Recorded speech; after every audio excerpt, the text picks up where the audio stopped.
दोस्तों, प्रभु यीशु मसीह के मधुर नाम में आप सबों का हार्दिक स्वागत है। आज के वचन सुनने वाले हर एक भाई बहनों को हमारे उद्धारकर्ता प्रभु यीशु मसीह बहुत आयत से आशीष प्रदान करे। आमीन।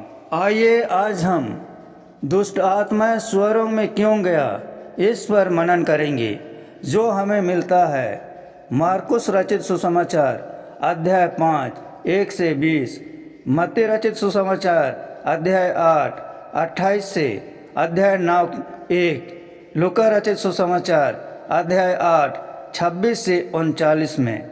आज हम मार्कुस रचित सुसमाचार के अनुसार मनन करेंगे। यह उस वक्त की बात है जब यीशु अपने चेलों के साथ झील के पार गिरासेनियों के देश में गए।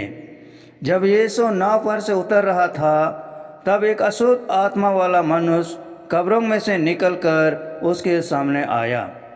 उन दिनों कब्रें वैसे नहीं होती थी जैसे आज हम देखते हैं। कब्रें वे गुफाएं होती थी जिन्हें चट्टानों से काट कर बनाया जाता था और शवों को गुफा के अंदर रखा जाता था। यह मनुष्य कब्रों में शवों के साथ रहता था। यह अशुद्ध आत्मा से ग्रसित व्यक्ति बहुत ही शक्तिशाली था।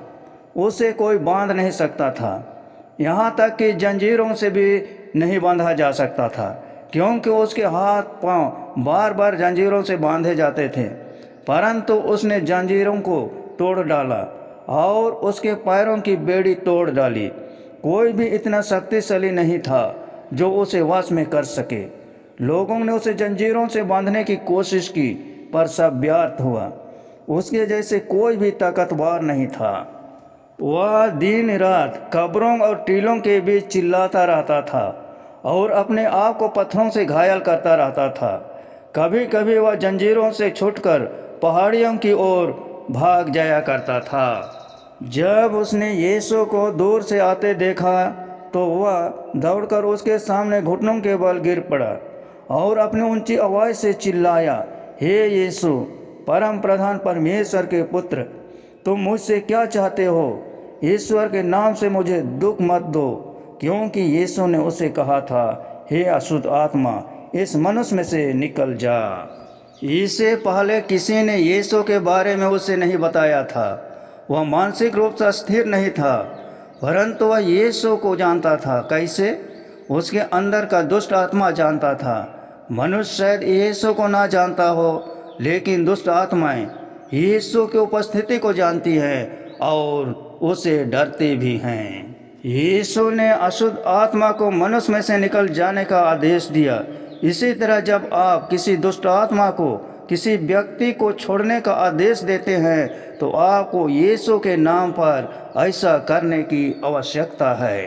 तब यीशु ने पूछा, तेरा नाम क्या है? उसने उत्तर दिया, मेरा नाम सेना है, क्योंकि हम बहुत हैं। और उसने यीशु से बार बार विनती की कि वह उन्हें क्षेत्र से बाहर ना भेजें। एक सेना बनाने के लिए लगभग 6000 आत्माएं होती थीं। सुअरों का एक झुंड पहाड़ियों पर चल रहा था। दुष्ट आत्माओं ने यीशु से विनती की कि हमें सुअरों के झुंड में जाने दे। यीशु ने उन्हें अनुमति दे दी और अशुद्ध आत्माएं सुअरों में समा गई। सुअरों का झुंड लगभग 2000 की संख्या में थी। तेजी से किनारे से झील में गिर गया और डूब गया। अशुद्ध आत्माएं मनुष्यों और सुअरों में रह सकती हैं। उस दिन लगभग 2000 सुअर मर गए। इसका क्या मतलब है? इस आदमी की आत्मा मृत्यु की आत्मा थी। हम कैसे पहचाने कि अंदर किस तरह की आत्मा है जो किसी व्यक्ति को चोट पहुंचा रही है? कुछ अशुद्ध आत्माएं व्यक्ति को अस्वस्थ कर आदतों की ओर ले जाती हैं। सच तो यह है कि ज़्यादातर बुरी आदतों के पीछे एक अशुद्ध आत्मा होती है। उदाहरण के लिए, यदि व्यक्ति लगातार हर बात पर झूठ बोलता है तो उस व्यक्ति के अंदर एक बुरी आत्मा है। यदि वह आत्मा निकाल दी जाए तो वह झूठ बोलना बंद कर देगा और ईमानदारी से जीवन व्यतीत करेगा। इसी प्रकार अब अशुद्ध आत्मा किसी व्यक्ति की आदत से छोड़ देती है तो बेहतर जीवन जी सकता है। सूअर चराने वाले भागकर नगर और गांव में गए और सभी जगह उन्होंने यह समाचार सुनाया और लोग यह देखने के लिए निकले कि क्या हुआ।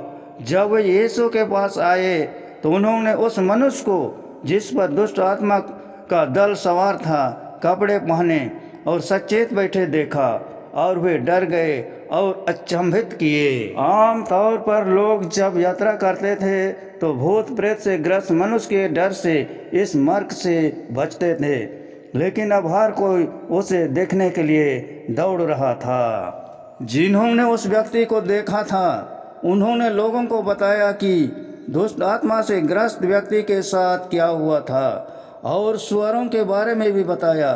तब लोग यीशु से विनती करने लगे कि वह उनका क्षेत्र छोड़कर चला जाए।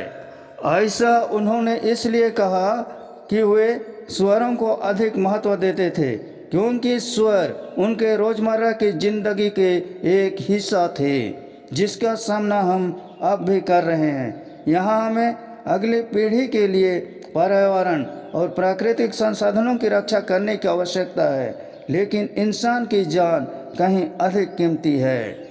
जब यीशु नगर छोड़कर नाव पर चढ़ रहा था तो जिस मनुष्य में दुष्ट आत्मा थी उसने उसके साथ चलने की विनती की, परंतु यीशु ने उसे जाने नहीं दिया और कहा कि तू अपने घर चला जा और अपने लोगों के पास जाकर उन्हें बताना कि प्रभु ने तुम्हारे साथ कितना बड़ा काम किया है और उसने तुम पर कैसी दया की है। अतः वह व्यक्ति चला गया और अपने गांव दिकापुलिस में बताने लगा कि यीशु ने उसके साथ कितना बड़ा काम किया है और सब लोग चकित हो गए। यह यीशु की एक स्वर्गीय योजना थी कि वह जाकर वचन का प्रचार करे, इसीलिए उसने उसे वापस उसके गांव को भेज दिया और अपने साथ जाने नहीं दिया। दोस्तों, यीशु आपके जीवन को बदल देंगे। वह आपको कीचड़ भरे जीवन से ऊपर उठाएगा और आपके पैर को एक मजबूत चट्टान पर रखेगा।